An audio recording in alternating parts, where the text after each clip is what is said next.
We have so much more actionable intelligence that we can bring to bear on the part of these operations, and thus have an impact on those threat actors in a way that I believe reduces cybercrime and ultimately, prevents victimization.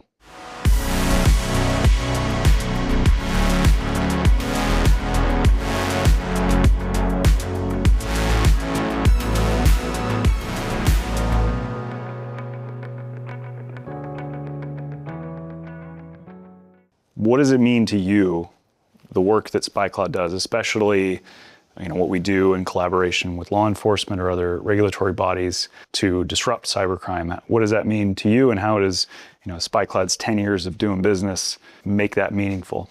I don't have a cybersecurity background. I come from a military intel background, and cyber, back when I was active duty, was a very, very separate function.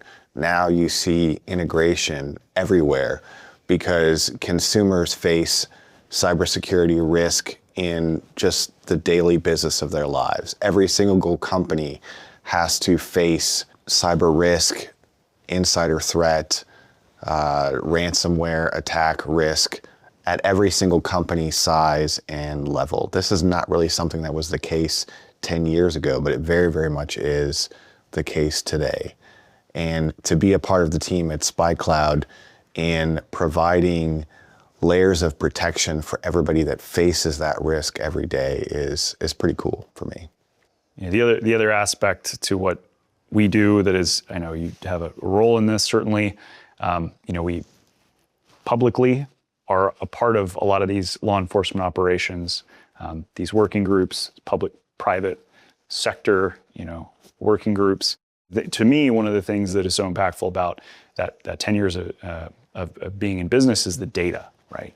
We have such a depth of data that we can draw from. And so when we're called to support these missions, whether it's Operation Endgame, taking down malware as a service infrastructure, Radamanthus, Redline, Lumacy 2, or maybe it's more of a one-off, hey, we need attribution, we need to identify somebody.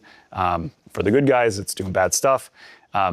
Being able to draw on that massive repository, that data lake that we've collected and made available over that 10 years, of hoarding data, we have so much more actionable intelligence that we can bring to bear on the part of these operations, and thus have an impact on those threat actors in a way that I believe reduces cybercrime and ultimately, prevents victimization.